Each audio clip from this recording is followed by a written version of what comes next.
Hari ini dengan tema terus-menerus diperbaharui.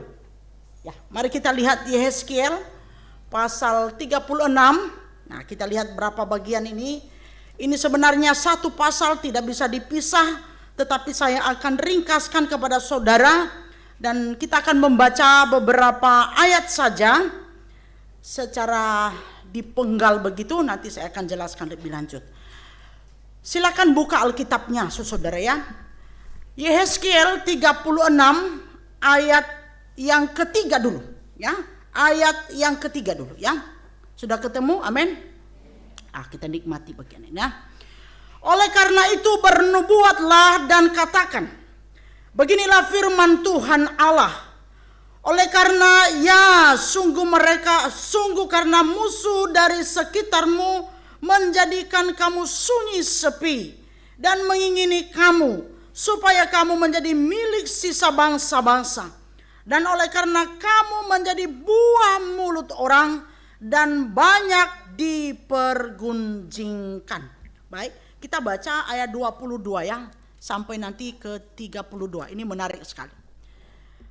Oleh karena itu katakanlah kepada kaum Israel, beginilah firman Tuhan Allah. Bukan karena kamu aku bertindak, hai kaum Israel, tetapi karena namaku yang kudus, yang kamu najiskan di tengah bangsa-bangsa di mana kamu datang. Aku akan menguduskan namaku yang besar yang sudah dinajiskan di tengah bangsa-bangsa, dan yang kamu najiskan di tengah-tengah mereka. Dan bangsa-bangsa akan mengetahui bahwa akulah Tuhan. Demikianlah firman Tuhan Allah. Manakala aku menunjukkan kekudusanku kepadamu di hadapan bangsa-bangsa.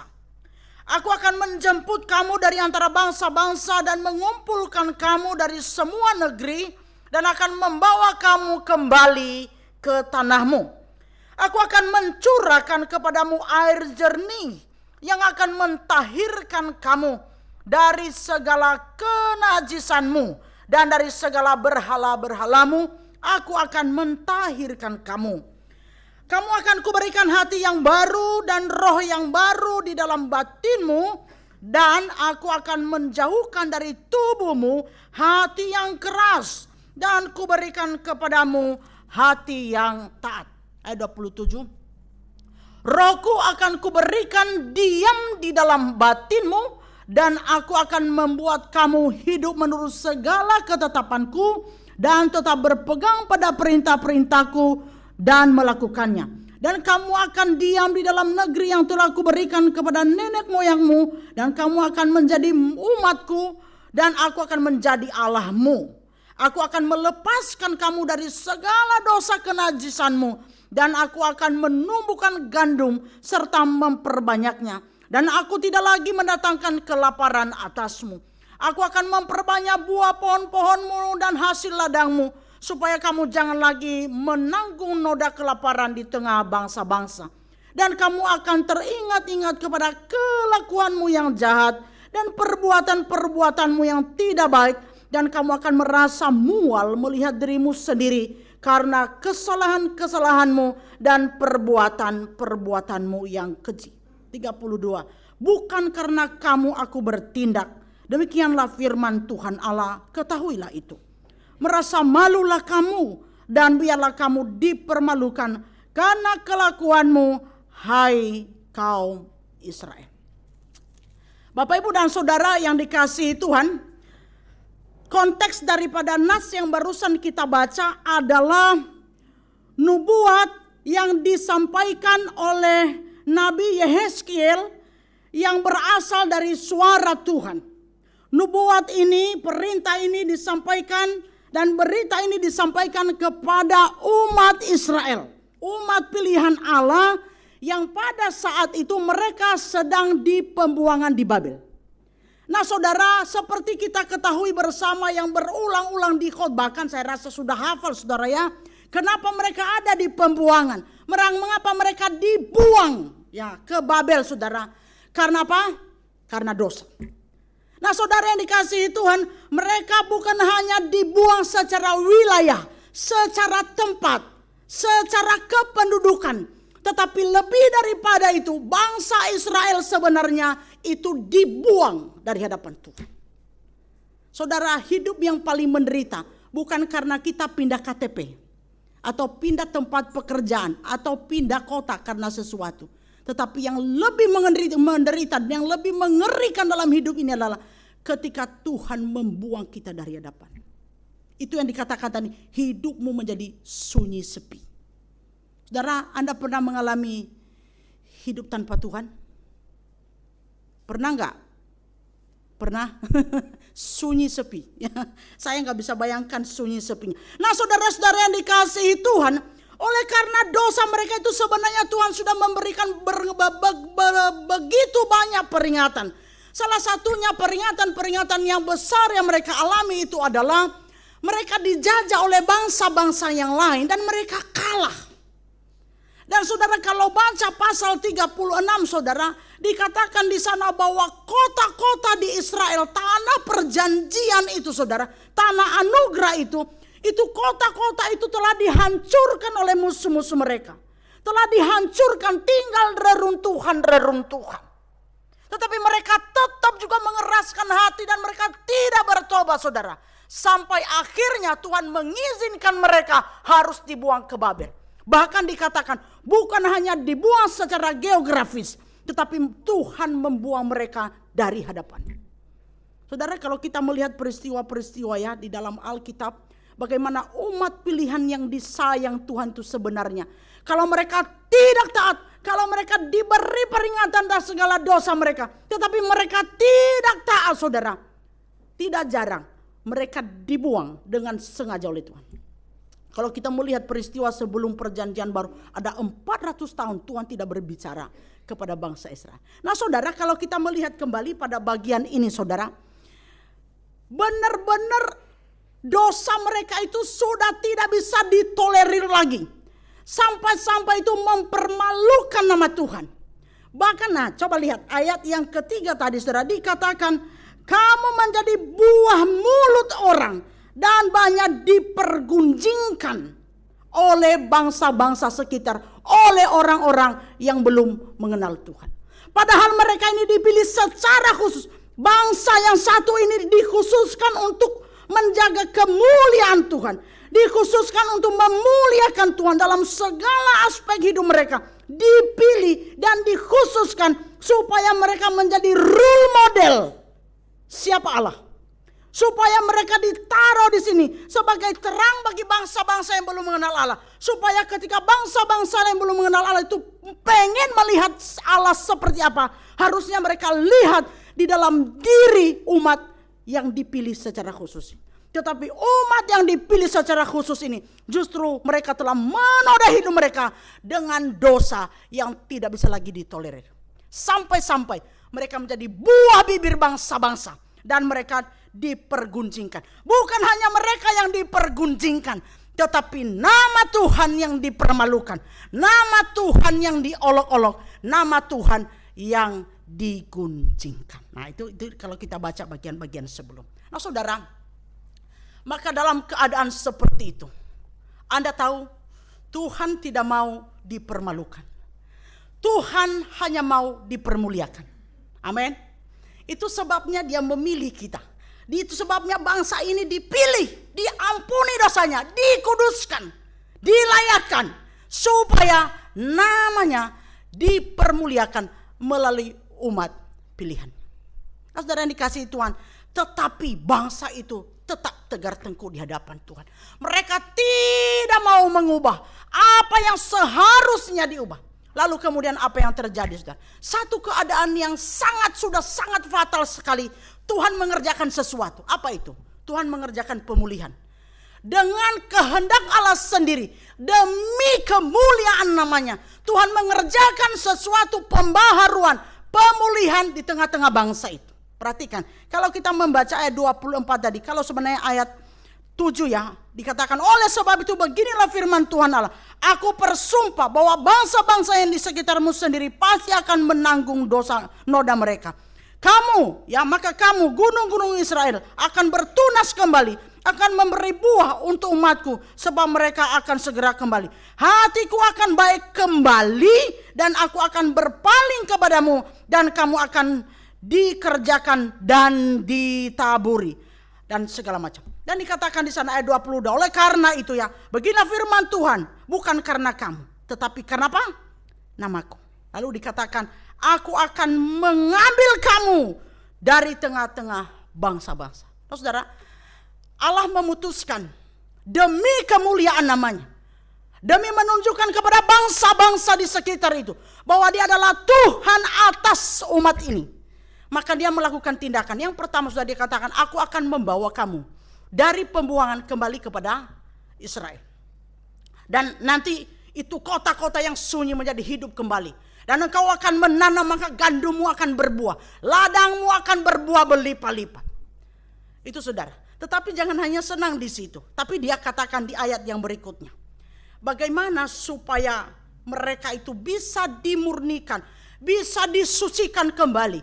Hati mereka bisa disucikan, dimurnikan kembali, supaya kudus, sehingga mengeluarkan sesuatu yang kudus dan mempermuliakan nama Tuhan. Dikatakan di sana saudara, aku akan mencurahkan kepadamu air jernih yang akan mentahirkan kamu dari segala kenajisanmu, dan dari semua berhala-berhalamu kamu akan ditahirkan. Bisa slide yang kedua.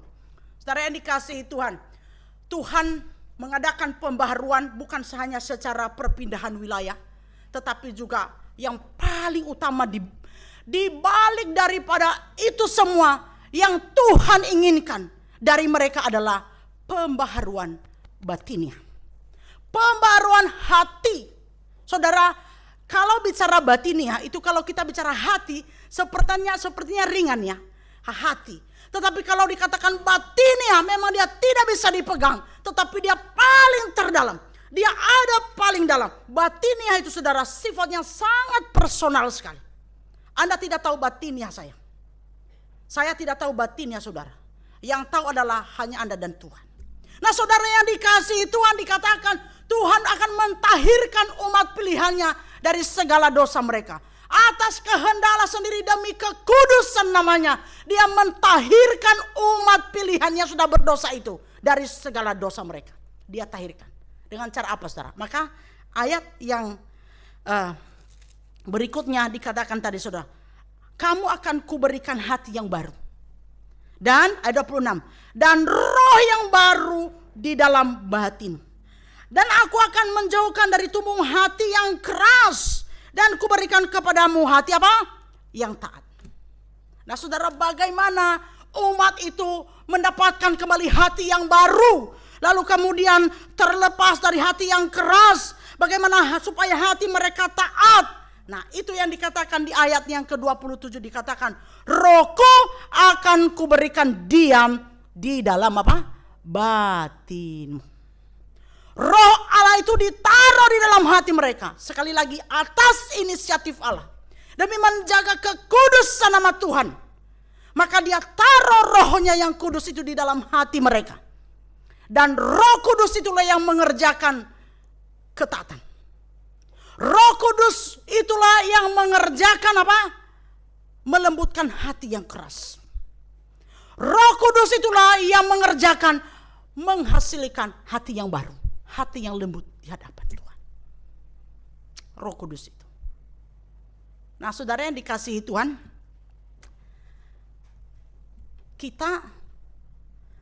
kita sendiri adalah umat juga pilihan. Amin. Kita telah dikuduskan setelah kita jatuh dalam dosa. Mulai dari Adam dan Hawa, pemberontakan. Lalu kemudian Kristus datang untuk memurnikan kita, menghapus segala dosa kita melalui apa? Kayu salib.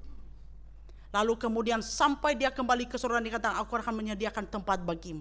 Lalu kemudian saudara, untuk menolong kita supaya kita tetap taat, supaya hidup kita tetap menjaga kemuliaan namanya, supaya hidup kita ini tetap menjaga kekudusan nama Tuhan, maka itulah sebabnya kita memperingati hari ini, memperingati apa? Hari Pentakosta.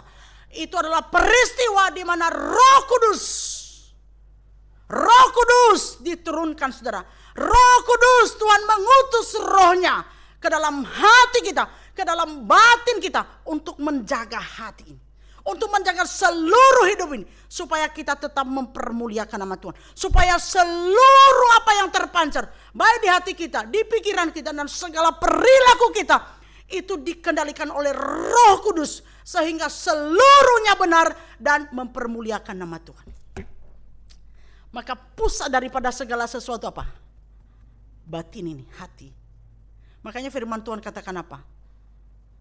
Jagalah hatimu dengan segala kewaspadaan, karena dari situlah terpancar kehidupan. Kenapa saudara? Hati ini, apa yang ada di hati ini, itu yang mengendalikan pikiran, itu yang mengendalikan seluruhnya. Seluruh perbuatan kita, mata kita, mulut kita, tangan kita, kaki kita. Dimulai dari sini. Bapak, Ibu, dan saudara-saudara yang dikasihi Tuhan.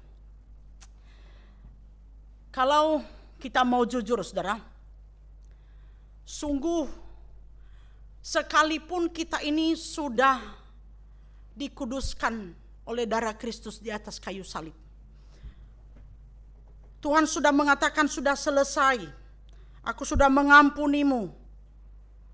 Sampai di atas kayu salib semuanya selesai. Tetapi pada kenyataannya saudara-saudara, kalau mau jujur saudara, kita ini masih hidup di dalam dosa. Hati kita ini masih seringkali dikuasai oleh dosa. Hati kita ini bukan dikuasai oleh Roh Allah. Roh Allah ada di dalam. Roh Allah berbicara, Roh Allah bekerja. Tetapi kita seringkali membiarkan dosa itu yang menguasai. Betul? Ini fakta saudara. Itu fakta. Bukannya saudara saya juga. Karena saya membiarkan dan mengizinkan dosa itu menguasai. Padahal Roh Kudus bekerja begitu keras. Roh Kudus berbicara begitu keras. Itu sebuah pertentangan saudara. Tetapi kalau kita ingat kembali, kita adalah anak-anak pilihan. Yang dipilih secara khusus sampai Yesus mati di atas kayu salib. Supaya kita ini menjadi pribadi-pribadi yang mempermuliakan nama Tuhan. Yang menjaga kekudusan nama Tuhan. Yang menjadi garam dan terang di tengah-tengah bangsa-bangsa. Di tengah-tengah dunia yang belum mengenal Kristus. Bapak, Ibu, dan saudara kasih Tuhan. Ketika Roh Kudus bekerja, ketika kita sudah percaya kepada Yesus saudara, Roh Kudus itu sudah bekerja dalam hati kita. Jadi hari ini memperingati hari Pentakosta, turunnya Roh Kudus. Saya bilang gini, baru hari ini turun Roh Kudus. Makanya saya belum bertobat. Saya belum kan baru hari ini turunnya Roh Kudus. Saudara, hari ini memperingati turunnya Roh Kudus. Bukan hari ini turunnya Roh Kudus. Jelas ya? Lihat enggak beberapa di YouTube hari-hari ini atau di media sosial apa ya, di TikTok apa, mereka menanti, ada beberapa aliran atau gereja yang menanti hari Pentakosta. Dan mereka lalu kemudian bisa berdoa semalam-malaman berhari-hari. Lalu bahkan kemarin ya berapa yang saya lihat, mereka lalu seperti menjemput Roh Kudus. Mereka menjemput Roh Kudus turun. Saudara, itu keliru loh saudara. Roh Kudus itu bukan hari ini dijemput Roh Kudus itu pada hari peringatan Pentakosta. Saudara, Roh Kudus itu Tuhan sudah curahkan kepada kita. Bahkan sebelum saudara ada hari ini, waktu Anda percaya kepada Yesus dan berkata, Yesus adalah Tuhan dan Dia adalah juru selamatku, yang mengerjakan itu Roh Kudus. Dan Tuhan yang taruh itu di dalam hati kita. Jadi salah besar kalau dikatakan kalau engkau belum bisa berbahasa roh, ya kan? Kalau engkau belum menantikan atau lidah-lidah api yang turun, engkau belum dikuasai oleh Roh Kudus, saudara, itu salah besar. Sebab kita tidak mungkin berkata Yesus adalah Tuhan kalau tidak ada Roh Kudus yang mengerjakan. Kenapa? Daging ini nggak bisa berbicara. Daging ini kecenderungannya dosa. Daging ini kecenderungannya melawan Tuhan. Hanya Roh Allah yang bisa berkata, yang bisa menolong kita untuk berkata Yesus adalah Tuhan. Amin.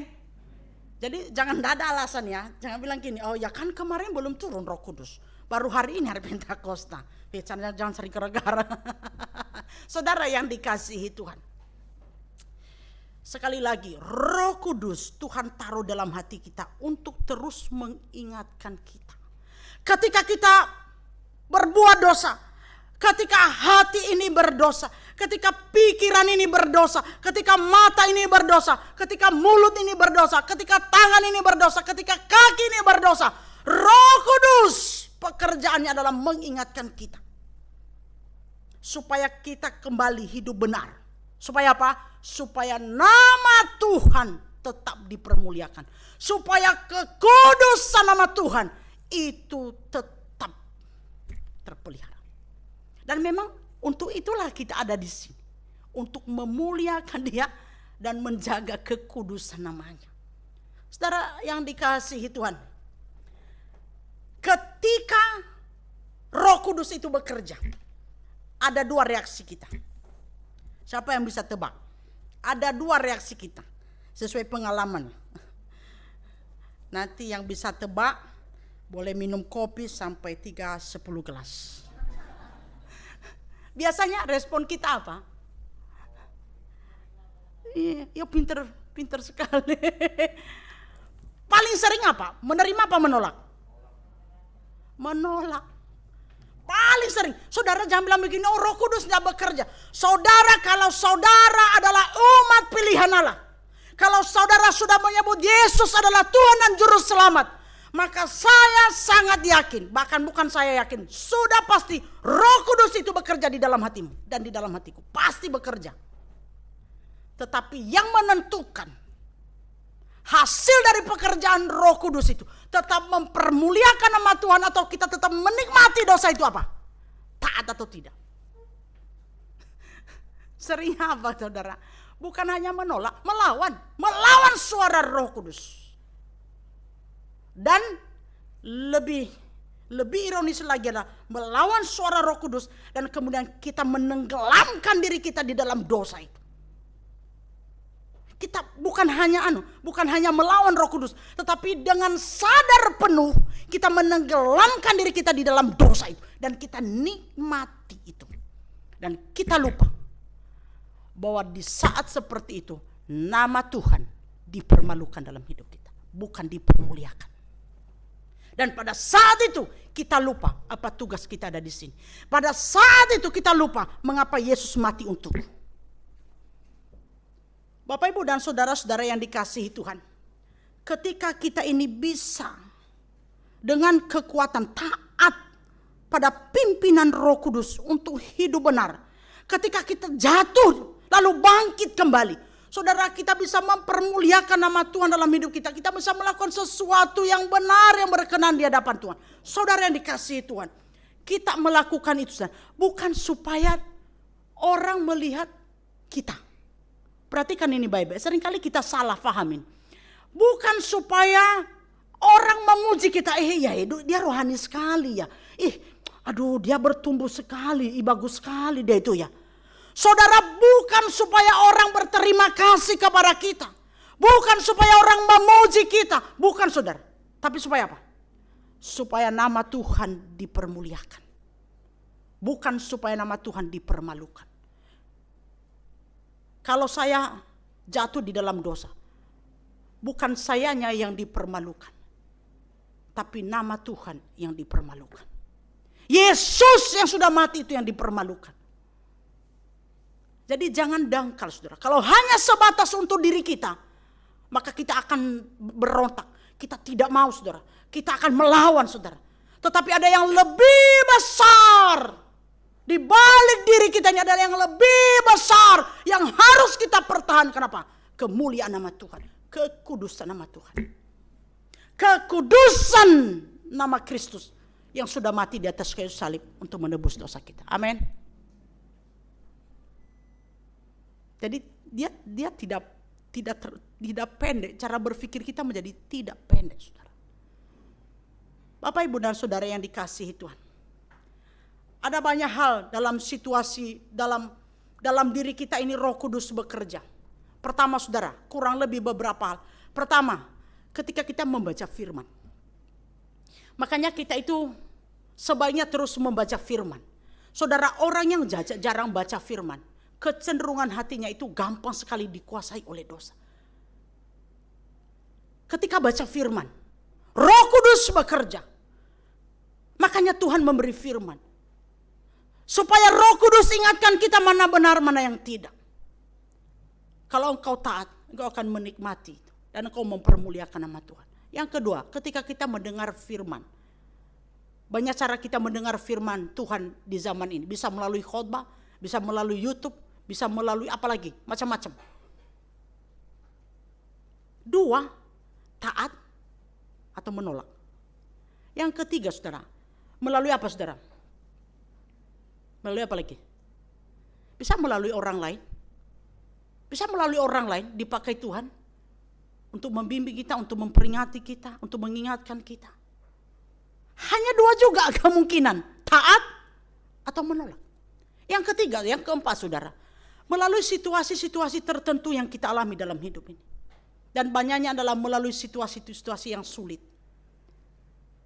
Ketika kita mengalami penderitaan, saudara, ketika kita mengalami penderitaan, macam-macam penderitaan dalam dunia ini, saudara, itu tidak jarang. Sebenarnya Roh Kudus sedang bekerja dalam hati kita. Sebab ketika kita mengalami penderitaan, sangat berpeluang hati ini melakukan dosa di hadapan Tuhan. Sangat berpeluang, saudara. Ketika misalnya kita dalam keadaan sulit, hati ini sangat berpeluang melakukan dosa, betul enggak? Saat kita apa lagi? Saat kita sakit pun, sangat berpeluang hati dan pikiran ini berdosa di hadapan Tuhan. Apa lagi, saudara? Saat Anda dikecewakan, saat Anda disakiti, saat Anda difitnah. Saudara, itu sangat membuka peluang bagi hati ini untuk menikmati dosa dan berdosa. Betul enggak? Mungkin tidak dilihat orang, tetapi dia ada di dalam sini. Merusak batin. Merusak batinnya adalah tempatnya Roh Allah. Roh Allah itu bekerja, dia bilang jangan di sini hai dosa. Tetapi kita katakan apa? Hai dosa, nikmatilah. Berdiamlah di dalam batin saya. Dan kita lupa pada saat itu. Pada saat kita membiarkan dosa itu bertahta, nama Tuhan tidak dipermuliakan. Nama Tuhan dipermalukan. Kekudusan Tuhan yang sudah mati di atas kayu salib itu dinodai. Bapak, Ibu, dan saudara yang dikasihi Tuhan,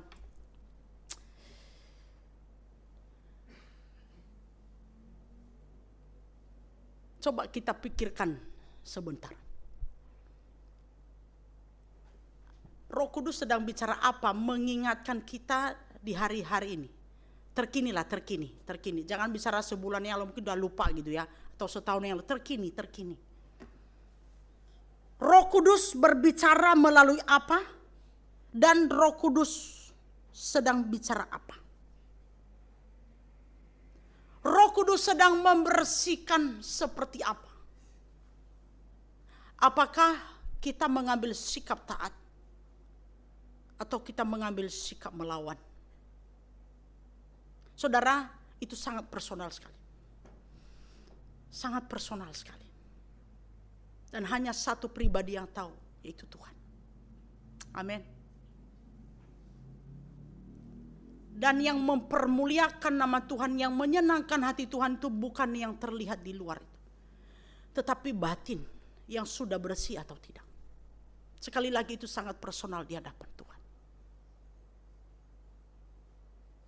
Yang menguasai hati kita, apakah Roh Allah atau dosa?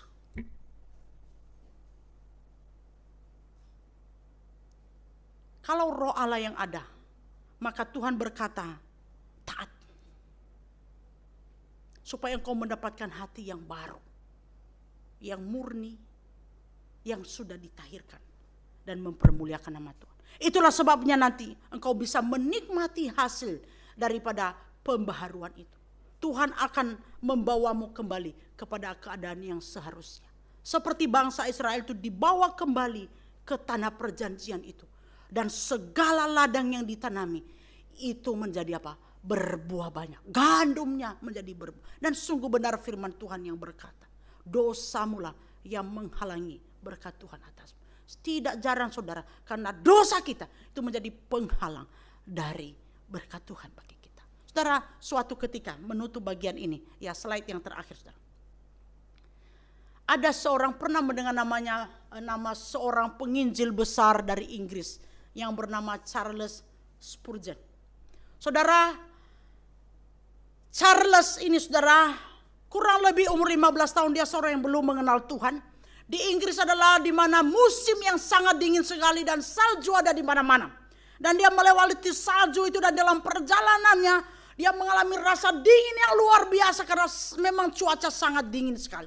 Saudara, lalu kemudian itu di hari Minggu, lalu dia melihat ada satu gereja kecil itu dibuka saudara karena orang akan beribadah. Lalu kemudian singkat cerita dia masuk di dalam ruang ibadah itu saudara, di dalam gereja yang kecil itu.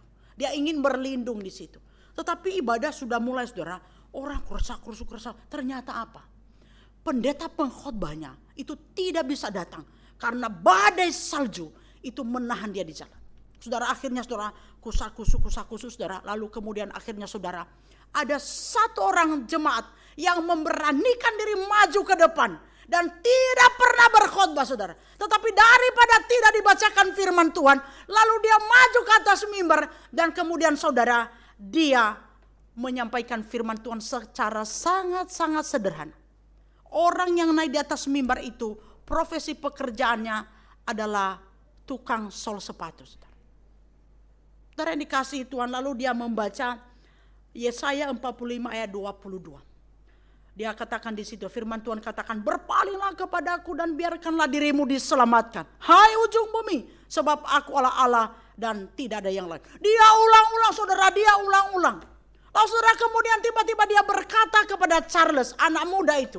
Dia tunjuk Charles, dia bilang, hai anak muda, saya melihat kamu begitu menderita. Dan kalau engkau menderita di dunia, bukan hanya menderita di dunia, tetapi engkau akan menderita juga di akhirat. Hanya satu-satunya cara adalah kalau engkau menerima Yesus sebagai Tuhan dan Juru Selamat. Sebab keselamatan hanya ada di dalam Tuhan. Lalu saudara yang dikasih Tuhan, dia ulang lagi Yesaya 45 ayat 22. Lalu si Charles itu pura-pura bodoh saudara, pura-pura gak dengar. Pura-pura gak dengar dia, lalu dia colek-colek sana sini. Dan dia coba keraskan hatinya, karena dia ke dalam itu bukan untuk bertobat, hanya untuk berlindung dari salju, halo. Lalu kemudian dia pura-pura gak dengar. Anda pernah gak saudara, dengar khotbah, sebenarnya Roh Kudus bekerja, tapi pura-pura gak dengar. Gak ada di sini. Amin, gak ada di sini. Saudara, lalu dia toleh sana, pura-pura supaya orang itu gak lihat dia lagi. Tetapi saudara, seorang tukang sepatu ini tunjuk lagi kepada dia, hai anak muda, berpaling. Dia ulang sampai 3, berpaling, dia ulang berkali, berpalinglah. Sampai akhirnya Charles itu tundukkan kepala dan dia rasanya tidak bisa tahan. Berpalinglah, hanya Tuhan yang bisa menyelamatkan. Saudara, Charles itu hatinya tidak bisa tahan. Dan akhirnya dia memberi diri. Dan pada hari itu dia mengakui Yesus sebagai Tuhan. Dan dia berkata, ya aku menderita. Aku merasakan sesuatu penderitaan. Dan aku tidak pernah menemukan namanya ketenangan hidup. Dan aku tidak tahu keselamatan hidupku. Saudara yang dikasihi Tuhan, Anda tahu. Mulai dari hari itu, seorang Charles Spurgeon saudara percaya kepada Tuhan. Dan dia sungguh-sungguh menemukan Yesus itu. Mencari siapa Yesus itu. Dan Tuhan itu sebenarnya, saudara, memperkenalkan dirinya melalui firman Tuhan. Dan terus dipakai oleh Tuhan. Anda tahu saudara, Charles Spurgeon saudara, itu banyak sekali bukunya. Seorang hamba Tuhan yang luar biasa dipakai Tuhan. Dia menulis banyak buku. Melalui khotbah-khotbahnya, ribuan jiwa sudah menjadi percaya. Dia dipakai bukan karena dia, tetapi dia Spurgeon dipakai oleh Tuhan menjadi alat bagi Tuhan untuk memberitakan Injilnya, untuk membawa orang dari dosa kepada kebenaran, menyelamatkan banyak jiwa. Itu Charles Spurgeon, saudara.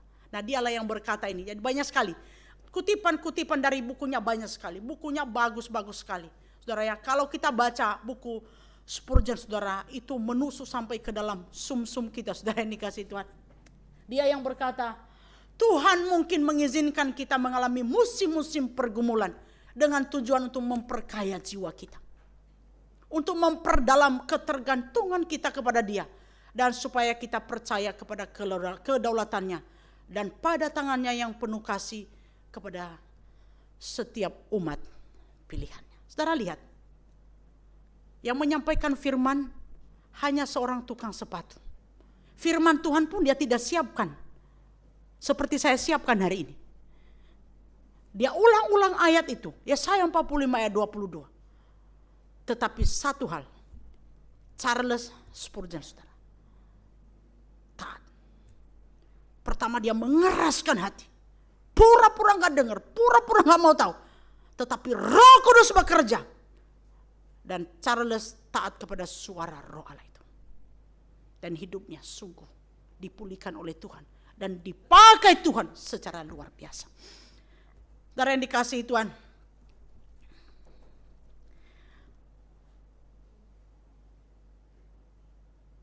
sekali lagi Roh Kudus sedang berbicara apa kepada kita?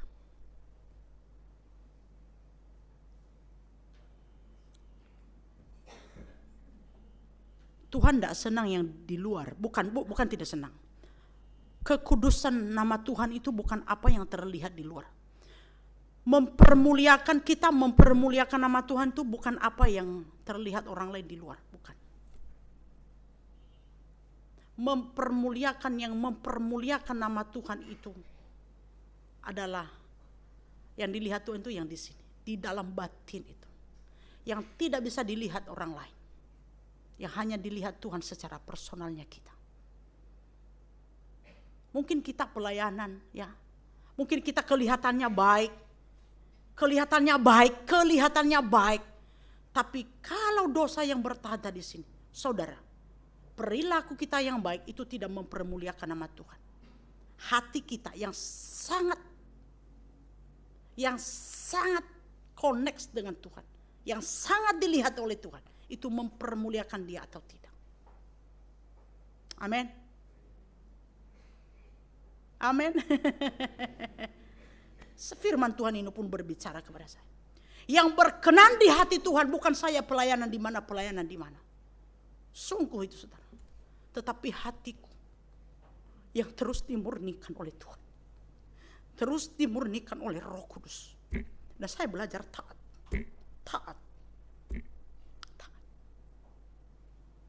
Sebab itu yang berkenan kepada Tuhan. Bukan saya keliling pelayanan itu, bukan suara saya yang besar ketika menyampaikan firman Tuhan, bukan. Hatiku yang terus dimurnikan oleh Tuhan. Dan aku mau taat kepada Tuhan. Saudara, oleh karena itu saudara, tidak mudah ketika kedagingan itu, ketika dosa itu begitu kuat, maka satu hal harus kita lakukan apa? Berteriaklah kepada Roh Kudus. Roh Kudus, tolong saya. Roh Kudus, kuasai hati saya, supaya dosa yang ingin merenggut hidupku itu lepas, dan hanya Engkau sajalah yang bertata, supaya namamu dipermuliakan, bukan dipermalukan. Jangan andalkan kekuatanmu, jangan andalkan pikiranmu, jangan andalkan apapun. Tidak bisa, saudara. Firman Tuhan katakan tadi, bukan karena kamu, tetapi atas kehendak Tuhan. Hanya Roh Kudus yang bisa mengubah hati kita, saudara. Dan ketaatan kita kepada suara Tuhan. Kita ada di sini untuk mempermuliakan Dia.